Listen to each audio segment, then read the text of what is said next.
News 18 ಕನ್ನಡದ digital ಕಂಟೆಂಟ್ಗೆ ಸ್ವಾಗತ. ನಾನು ಚಂದ್ರಕಾಂತ್ ಸುಗಂಧಿ. ರಾಜ್ಯದಲ್ಲಿ ಬಿಜೆಪಿ ಬಡಿದಾಟಕ್ಕೆ ಇದಕ್ಕೂ ಕೂಡ ಕೊನೆ ಇಲ್ಲದಂತಹ ಸ್ಥಿತಿ ಸದ್ಯ ನಿರ್ಮಾಣವಾಗಿರ್ತಕ್ಕಂಥದ್ದು. ಇದಕ್ಕೆ ಪ್ರಮುಖ ಕಾರಣ ಏನಂದ್ರೆ, ಇತ್ತೀಚೆಗೆ ಬಿಜೆಪಿ ರಾಜ್ಯಾಧ್ಯಕ್ಷ BY ವಿಜಯೇಂದ್ರ ದೆಹಲಿ ಪ್ರವಾಸವನ್ನ ಮಾಡಿದ್ರು. ಬಳಿಕ ಬೆಳಗಾವಿಯಲ್ಲಿ ವಫ್ ವಿರುದ್ಧ ಯತ್ನಾಳ್ ಟೀಮ್ ಬೃಹತ್ ಹೋರಾಟವನ್ನ ಮಾಡಿತ್ತು. ಈ ಹೋರಾಟದ ಬಳಿಕ ಇದರ ವರದಿಯನ್ನ ಸಲ್ಲಿಕೆಗಾಗಿ ಯತ್ನಾಳ್ ಟೀಮ್ ದೆಹಲಿಯಲ್ಲಿ 3 ದಿನ ಬೀಡು ಬಿಟ್ಟಿತ್ತು. ವಿಜಯಪುರದ ಶಾಸಕ ಬಸನಗೌಡ ಪಾಟೀಲ್ ಯತ್ನಾಳ್, ಬೆಳಗಾವಿಯ ಮಾಜಿ ಸಚಿವ ರಮೇಶ್ ಜಾರಕಿಹೊಳಿ, ಕುಮಾರ್ ಬಂಗಾರಪ್ಪ, ಹಾಗೇನೆ ಮಾಜಿ ಸಂಸದ ಪ್ರತಾಪ್ ಸಿಂಹನೆ ಮತ್ತು BV ನಾಯಕ್ ಸೇರಿದಂತೆ ಅನೇಕರು ದೆಹಲಿಗೆ ಹೋಗಿ ರಾಜನಾಥ್ ಸಿಂಗ್ ಸೇರಿದಂತೆ ಹಿರಿಯ ನಾಯಕರನ್ನ ಭೇಟಿಯಾಗಿದ್ರು. ಜೊತೆಗೆ ವಫ್ನ ಜಂಟಿ ಸದನ ಸಮಿತಿಯ ಅಧ್ಯಕ್ಷರಾದಂತಹ ಪಾಲ್ ಅವರ ಮುಂದೆ ಕೂಡ ಭೇಟಿಯಾಗಿ ಒಂದು ವರದಿಯನ್ನ ಸಲ್ಲಿಕೆ ಮಾಡಿದ್ರು. ದೆಹಲಿ ಭೇಟಿ ಸಂದರ್ಭದಲ್ಲಿ ಈ ಒಂದು ವಫ್ ಹೋರಾಟಕ್ಕೆ ಕೊನೆಯಾಗುತ್ತೆ, ಇದು ರಾಜ್ಯದಲ್ಲಿ ಬಿಜೆಪಿ ಬಣಗಳ ನಡುವೆ ಏನು ತಿಕ್ಕಾಟ ಇದೆ, ಎಲ್ಲವಕ್ಕೂ ಕೂಡ ಮುಕ್ತಿ ಸಿಗುತ್ತೆ ಅಂತ ಹೇಳಿ ಬಿಜೆಪಿ ಕಾರ್ಯಕರ್ತರು ನಿರೀಕ್ಷೆಯಲ್ಲಿದ್ರು. ಆದ್ರೆ ಈ ಎಲ್ಲಾ ನಿರೀಕ್ಷೆಗಳು ಹುಸಿಯಾಗಿರ್ತಕ್ಕಂಥದ್ದು. ನಿನ್ನೆ ಬೆಳಗಾವಿ ಏರ್ಪೋರ್ಟ್ಗೆ ದೆಹಲಿಯಿಂದ ನೇರವಾಗಿ ರಮೇಶ್ ಜಾರಕಿಹೊಳಿ, ಕುಮಾರ್ ಬಂಗಾರಪ್ಪ ಮತ್ತು ಮಾಜಿ ಸಂಸದ ಅಣ್ಣಾಸಾಬ್ ಜೊಲ್ಲೆ ಆಗಮಿಸಿದರು. ಈ ಸಂದರ್ಭದಲ್ಲಿ ಮತ್ತೆ ರಮೇಶ್ ಜಾರಕಿಹೊಳಿ ಬಿಜೆಪಿ ರಾಜ್ಯಾಧ್ಯಕ್ಷ BY ವಿಜಯೇಂದ್ರ ವಿರುದ್ಧ ವಾಗ್ದಾಳಿಯಲ್ಲಿ ನಡೆಸಿರ್ತಕ್ಕಂಥದ್ದು. BY ವಿಜಯೇಂದ್ರ ರಾಜ್ಯಾಧ್ಯಕ್ಷರ ಆಗಕ್ಕೆ ಲಾಯಕ್ ಅಲ್ಲ ಅಂತ ಹೇಳಿ ನೇರವಾಗಿ ಮತ್ತೊಮ್ಮೆ ವಾಗ್ದಾಳಿ ನಡೆಸುವ ಮೂಲಕ ಈ ಬಡಿದಾಟ ನಿಂತಿಲ್ಲ ಅನ್ನುವ ಸ್ಪಷ್ಟ ಸಂದೇಶವನ್ನ ಸಾರಿದ್ದಾರೆ. ಮತ್ತೊಂದು ಕಡೆ ಏನು ಅಂದ್ರೆ, ಈಗ ಡಿಸೆಂಬರ್ 9ರಿಂದ ಬೆಳಗಾವಿಯಲ್ಲಿ ಚಳಿಗಾಲದ ಅಧಿವೇಶನ ನಡೀತಾ ಇದೆ. ಚಳಿಗಾಲದ ಅಧಿವೇಶನ ಸಂದರ್ಭದಲ್ಲೇ 2ನೇ ಹಂತದ ಹೋರಾಟವನ್ನ ಮಾಡ್ತೀವಿ. ಇದಕ್ಕಾಗಿ ನಾನೇ ಸ್ವತಃ ಬಳ್ಳಾರಿ ಮತ್ತು ವಿಜಯನಗರ ಜಿಲ್ಲೆಗಳಿಗೆ ಭೇಟಿ ಕೊಟ್ಟು ಅಲ್ಲಿನ ಕಾರ್ಯಕರ್ತರೊಂದಿಗೆ ಮಾತಾಡ್ತೀವಿ. ಅಧಿವೇಶನ ಸಂದರ್ಭದಲ್ಲಿ 2 ದಿನ ರಜೆ ಇರುತ್ತೆ, ಶನಿವಾರ ಮತ್ತು ಭಾನುವಾರ. ಆ ದಿನಗಳಲ್ಲಿ ನಾವು ಹೋರಾಟ ಮಾಡುವ ಪ್ಲಾನ್ ಅನ್ನ ಮಾಡ್ತೇವೆ ಮತ್ತು ಅಲ್ಲಿ ಪೂರ್ವ ಸಿದ್ಧತೆ ಬಳಿಕ ದಿನಾಂಕವನ್ನ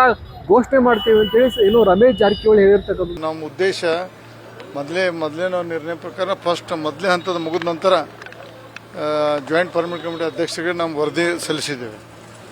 ವರದಿ ಸಲ್ಲಿಸಿ ಒಳ್ಳೆಯ ಒಂದು ಇಡೀ ದೇಶದಲ್ಲೇ ನಮ್ಮ ರಾಜ್ಯದಲ್ಲಿ ನಮ್ಮ ಟೀಮ್ ಆಗಿ ಕೆಲಸ ಮಾಡೋಕ್ಕೆ ಎಲ್ಲರೂ ಭಾಳಷ್ಟು ಶಬಾಷಿಗೆ ಕೊಟ್ಟರು. ಮತ್ತು 2ನೇ ಹಂತದ ಅತಿ ಶೀಘ್ರದಲ್ಲಿ ದಿನಾಂಕ ನಿಗದಿಪಡಿಸಿದ್ವಿ. ನಾವು ನೋಡ್ರಿ, ಮಧ್ಯದಾಗಿ ವಿಜಯೇಂದ್ರ ಅವರಿಗೆ ಭಾಳಷ್ಟು ನಾವು ಮನವಿ ಮಾಡ್ಕೊಂಡೇವೆ. ನಮ್ಮದು ವೈಯಕ್ತಿಕ ಭಿನ್ನಾಭ ಇರ್ಬೋದು, ಆದರೆ ಭಾರತೀಯ ಜನತಾ ಅಧ್ಯಕ್ಷರ ನಂತರ ಗಂಭೀರವಾಗಿ ಕೆಲಸ ಮಾಡೋದು ಒಳ್ಳೆಯದು. ಮೊನ್ನೆ ನಾನು ದಿಲ್ಲಿಲಿ ಹೇಳಿದ್ದೀನಿ, ಅವ್ರ ಹುಡುಗಾಟ ಬುದ್ಧಿ ಮತ್ತು ಸಣ್ಣ ವಯಸ್ಸು ಸಣ್ಣದಿರೋದ್ರಿಂದ ಆ ಸ್ಥಾನಕ್ಕೆ ಅವ್ರಿಗೆ ಲೈಕ್ ಇಲ್ಲ, ಅವ್ರು ಬಿಟ್ಟು ಕೊಡು ಒಳ್ಳೆಯದು ಈಗಾಗಲೇ ನಾನು ಹೇಳಿದ್ದೀನಿ. ಯಾಕೆ ಯಡಿಯೂರಪ್ಪ ಅವರು ಭಾಳಷ್ಟು ಹೋರಾಟ ಮಾಡಿ ಆ ಸ್ಥಾನಕ್ಕೆ ತಲುಪಿದಾರೆ. ಅವ್ರ ಮಗನಾಗಿ ಅಲ್ಲಿ ತಲುಪಿ ಅದಕ್ಕೆ ವ್ಯರ್ಥ ಆಗಿದೆ.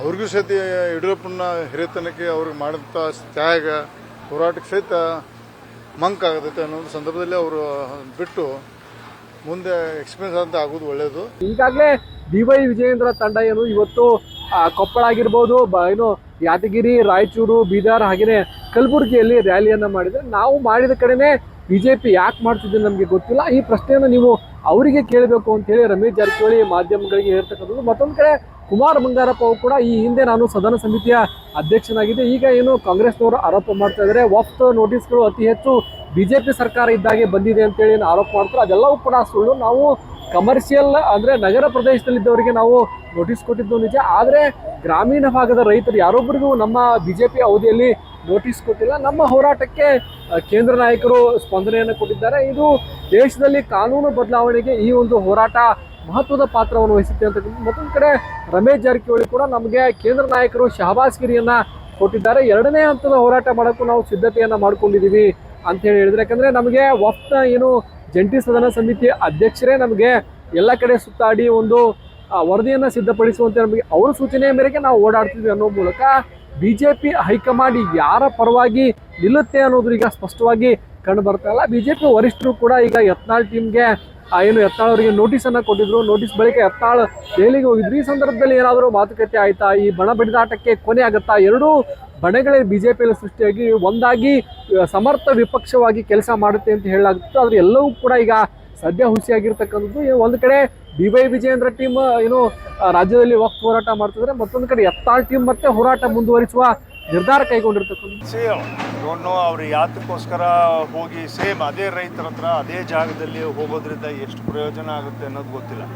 ಒಂದು ವೇಳೆ ಹಾಗೇನಾದರೂ ಹೋಗಬೇಕು ಅಂದರೆ ನಾವು ಈ ಕಡೆಯಿಂದ ಶುರು ಮಾಡಿದ್ದೀವಿ, ಇವ್ರು ಈ ಕಡೆ ಚಾಮರಾಜನಗರ, ಮೈಸೂರು ಈ ಕಡೆಯಿಂದ ಏನಾದ್ರು ಶುರು ಮಾಡಿದರೆ ಏನೋ ಒಂದು ಹೋರಾಟ ಅಂತೇಳಿ ಇದನ್ನು ಮಾಡೋದೇನು ಅಂದರೆ, ನಾವು ವಕ್ಫಿನ ರೈತರ ಎದುರುಗಡೆ ಹೋಗಿ ನಾವು ವಕ್ಫಿನ ವಿಚಾರವಾಗೇ ಹೋದ್ವಿ. ಅವ್ರು ಇವಾಗ ರಾಜಕೀಯವಾಗಿ ಶಕ್ತಿ ಪ್ರದರ್ಶನ ಮಾಡೋದಕ್ಕೆ ಹೋದ ರೀತಿಯಲ್ಲಿ ರೈತರಿಗೆ ಬಿಜೆಪಿ ಅವರು ಎಲ್ಲರೂ ಸೇರ್ಕೊಂಡು ರಾಜಕಾರಣ ಮಾಡ್ತಾ ಇದ್ದಾರೆ ಅನ್ನುವಂತಹ ಸಂದೇಶ ಹೋಗ್ತಾ ಇದೆ ಅಲ್ಲ. ಒಂದೊಂದು ಸರಿ ಆಗುತ್ತೆ ಈ ಥರ ಎಲ್ಲ ಪಾಲಿಟಿಕಲ್ ಲೈನಲ್ಲಿ ಯೋಚನೆ ಮಾಡಿದಾಗ ಆಗುತ್ತೆ. ಬಟ್ ನಾವು ಹೋರಾಟವನ್ನು ಮಾಡೋರಿಗೆ ನಮಗೆ ಇದು ಸಂಬಂಧ ಇಲ್ದಿರ್ತಕ್ಕಂಥ ವಿಚಾರ. ನಮಗೆ ಯಾರಿಗೂ ಮೋಸ್ಟ್ಲಿ ಆಗಿರ್ಬೋದು ಅಂತೇಳಿ ಅನಿಸುತ್ತೆ. ಬಟ್ ಅವರು ಜಿದ್ದಿಗೆ ನಮ್ಮ ಹತ್ರ ಬೀಳೋದಕ್ಕಿಂತ ಯಾವ ಸ್ಥಾನವನ್ನು ಕೊಟ್ಟಿದ್ದಾರೆ ಅದನ್ನ ಗಟ್ಟಿ ಮಾಡ್ಕೊಂಡು ಇದನ್ನ ಮಾಡಬೇಕಂತ ಅವಶ್ಯಕತೆ. ರಾಜ್ಯಾಧ್ಯಕ್ಷರು ಬದಲಾವಣೆ ಏನಾದರೂ ಸೂಚನೆ ಇಲ್ಲ, ಅದ್ರ ಬಗ್ಗೆ ಎಲ್ಲ ನಾವು ಇವಾಗ ಮಾತಾಡೋದಕ್ಕಾಗಲ್ಲ. ಬಟ್ ಒಂದೇನು ಅಂದರೆ JPC ನಮಗೆ ಕರ್ನಾಟಕದ ಮಾಡೆಲನ್ನು ನಾವೇನು ಹೇಳಿದ್ವಿ ಅದನ್ನು ತುಂಬ ಅಪ್ರಿಷಿಯೇಟ್ ಮಾಡ್ತು. ಅಂದರೆ ಈ ಥರ ಇಂದ ಎಕ್ಸೆಲ್ ಶೀಟ್ನಲ್ಲಿ ಮಾಡಬೇಕು, ಇದನ್ನೆಲ್ಲ ಕಂಪ್ಲೀಟಾಗಿ ಡೆವಲಪ್ ಮಾಡಬೇಕು, ಇದನ್ನು ಇಡೀ ದೇಶಕ್ಕೆ ನಾವು ಇದನ್ನು ಕರ್ನಾಟಕದ ವಕ್ಫ್ ಹೋರಾಟವನ್ನು ಇಟ್ಕೊಂಡು ನಾವು ರೋಲ್ ಮಾಡಲು ಇಟ್ಕೊಂಡು we will press it on the entire States of India ಅಂತೇಳಿ ಅವರು ದೇಶದ ಎಲ್ಲ ರಾಜ್ಯಗಳಿಗೂ ಕೂಡ ಇದನ್ನು ಮಾಹಿತಿ ಭೇಟಿ ಬಳಿಕ ಬಿಜೆಪಿಲಿರ್ತಕ್ಕಂಥ ಬಣ ಬಡಿದಾಟ ನಿಲ್ಲುತ್ತೆ ಅಂತ ಹೇಳಿ ಐ ಹೋಪ್ ಸೊ. ನಮಗೂ ಕೂಡ ಅದು ಆಸೆ ಇದೆ. ಆದಷ್ಟು ಬೇಗ BJP ಎಲ್ಲರೂ ಕೂಡ ಒಂದು ಪ್ಲ್ಯಾಟ್ಫಾರ್ಮಿಗೆ ಬಂದುಬಿಟ್ಟು BJP ನಮ್ಮ ಇನ್ನೂ ಒಂದು 1000 ದಿನ ಇದೆ ಅಷ್ಟೇ ಎಲೆಕ್ಷನ್ಸಿಗೆ, ಅಸೆಂಬ್ಲಿ ಎಲೆಕ್ಷನ್ಸಿಗೆ. 3 ವರ್ಷ ಅಂದರೆ ಏನು ಭಾಳ ನಿಮಗೇನಾದರೂ ಸೂಚನೆ ಕೊಡ್ತಾ ಇಲ್ಲ. ಹೈಕಮಾಂಡ್ ಹೆಂಗೆ ಸೂಚನೆ ಕೊಡ್ತದೆ? ನಾವು ವಕ್ಫ್ ಬೋರ್ಡಿಗೆ ಹೋದವರಿಗೆ ಅಪ್ರಿಸಿಯೇಷನ್ ಕೊಟ್ಟಿದೆ. ಯತ್ನಾಳ್ ಅವರಿಗೆ ಮಾಹಿತಿ ಕೊಟ್ಬಿಟ್ಟು ಕರೆಕ್ಟಾಗಿ ಅವರು ಸರಿಯಾದಂಥ ಹಾದಿಯ ಹೋರಾಟವನ್ನು ಮಾಡಿದ್ದೀರಿ, ವಿ ಆರ್ ವಿತ್ ಯು ಅಂತ ಇದು ಯತ್ನಾಳ್ ಅವ್ರಿಗೂ ಕೊಟ್ಟಿದೆ. ನೋಟಿಸಿಗೆ ಅವರಿಗೆ ಸಮರ್ಥರಿದ್ದಾರೆ, ಅವರು ಉತ್ತರ ಕೊಟ್ಟಿದ್ದಾರೆ. ಇದು ಸಾಮಾನ್ಯ ಬಿಜೆಪಿ ಕಾರ್ಯಕರ್ತರಿಗೆ ಈಗ ನುಂಗಲಾರದ ತುತ್ತಾಗಿದೆ. ಬಿಜೆಪಿ ಸಂಘಟನಾ ದೃಷ್ಟಿಯಿಂದ ಅತ್ಯಂತ ಪ್ರಬಲವಾಗಿರ್ತಕ್ಕಂಥ ಪಕ್ಷ. ಈ ಒಂದು ಪಕ್ಷದಲ್ಲಿ ಈಗ 2 ಬಣಗಳಾಗಿರ್ತಕ್ಕಂಥದ್ದು. ಈ ಬಣ ಬಡಿದಾಟಕ್ಕೆ ಏನು ಕೇಂದ್ರ ನಾಯಕರು ಮದ್ದನ್ನು ಅರಿತಾರೆ ಅಂತಕ್ಕಂಥ ಸೂಚನೆಗಳಿತ್ತು. ಅದರ ಹಿನ್ನೆಲೆಯಲ್ಲೇ ಏನು ಬಸನಗೌಡ ಪಾಟೀಲ್ ಯತ್ನಾಳಿಗೆ ನೋಟಿಸ್ ಕೊಡಲಾಗಿತ್ತು ಅಂತೇಳಿ ಮಾಹಿತಿತ್ತು. ಆ ಎಲ್ಲ ನೋಟಿಸ್ಗೂ ಕೂಡ ಯತ್ನಾಳಿಗ ಆ ಒಂದು ಶಿಸ್ತು ಸಮಿತಿಯ ಮುಂದೆ ಹಾಜರಾಗಿ ಸಮರ್ಥ ಉತ್ತರವನ್ನು ಕೊಟ್ಟಿದ್ದಾರೆ. ಈಗ ಈ ಒಂದು ಬೆಳಗಾವಿ ಅಧಿವೇಶನ ಸಂದರ್ಭದಲ್ಲೇ ಈ 2 ಬಣಗಳು ಹೋರಾಟಕ್ಕೆ ಇಳಿದ್ರೆ ಅಲ್ಲಿ ಯಾವ ರೀತಿ ವಾತಾವರಣ ಸೃಷ್ಟಿಯಾಗುತ್ತೆ, ಇದು ಬಿಜೆಪಿ ಮೇಲೆ ಯಾವ ರೀತಿ ಪರಿಣಾಮ ಬೀರುತ್ತೆ ಅಂತಕ್ಕಂಥದ್ದು ಈಗ ಸದ್ಯ ಕುತೂಹಲಕ್ಕೆ ಕಾರಣವಾಗಿದೆ. ಒಟ್ಟು ಬಿಜೆಪಿ ಬಣಗಳೇನಿದೆ ಈ ಬಣಗಳ ಈ ನಡುವಿನ ತಿಕ್ಕಾಟ ಇನ್ನೂ ಕೂಡ ಮುಂದುವರೆದಿರ್ತಕ್ಕಂಥದ್ದು. BY ವಿಜಯೇಂದ್ರ ವಿರುದ್ಧ ರಮೇಶ್ ಜಾರಕಿಹೊಳಿ ತಮ್ಮ ಮಾತಿನ ಏನು ಬಾಣಗಳನ್ನು ಹಾಗೇನೆ ಪ್ರಯೋಗ ಮಾಡ್ತಕ್ಕಂಥದ್ದು. BY ವಿಜಯೇಂದ್ರ ರಾಜ್ಯಾಧ್ಯಕ್ಷರಾಗಕ್ಕೆ ಲಾಯಕಲ್ಲ, ಅವರು ಹುಡುಗಾಟದ ಹುಡುಗ ಅಂತೇಳಿ ಮತ್ತೊಮ್ಮೆ ದೆಹಲಿಯಿಂದ ವಾಪಸ್ ಆದ ಬಳಿಕ ಹೇಳ್ತಕ್ಕಂಥದ್ದು. ಇದು ಸಹಜವಾಗಿ ಬಿಜೆಪಿಯಲ್ಲಿ ಈಗ ಗೊಂದಲಕ್ಕೆ ಕಾರಣವಾಗಿದೆ. ಈ ಗೊಂದಲ ಯಾವಾಗ ತೆರೆ ಬೀಳುತ್ತೆ ಮತ್ತು ಬೆಳಗಾವಿ ಅಧಿವೇಶನದಲ್ಲಿ ಸಮರ್ಥವಾಗಿ ವಿರೋಧ ಪಕ್ಷವಾಗಿ ಇವರು ಎಲ್ಲರೂ ಕೆಲಸ ಮಾಡ್ತಾರೆ ಅಥವಾ ಸದನದ ಒಳಗೂ ಕೂಡ 2 ಭಾಗವಾಗಿ ಬಿಜೆಪಿ ಶಾಸಕರು ನಡೆದುಕೊಳ್ತಾರ ಅಂತಕ್ಕಂಥದ್ದು ಈಗ ಕುತೂಹಲ ಕಾರಣವಾಗಿದೆ. ಒಟ್ಟಾರೆ ಏನು ಬಿಜೆಪಿ ನಡೆದಂತಹ ಬೆಳವಣಿಗೆ ಏನಿದೆ ಇದು ಸಾಮಾನ್ಯ ಕಾರ್ಯಕರ್ತರು ಕೂಡ ಒಂದು ರೀತಿ ಅಸಮಾಧಾನಗೊಳ್ಳುವಂತಹ ಸ್ಥಿತಿ ಸದ್ಯ ನಿರ್ಮಾಣವಾಗಿದೆ.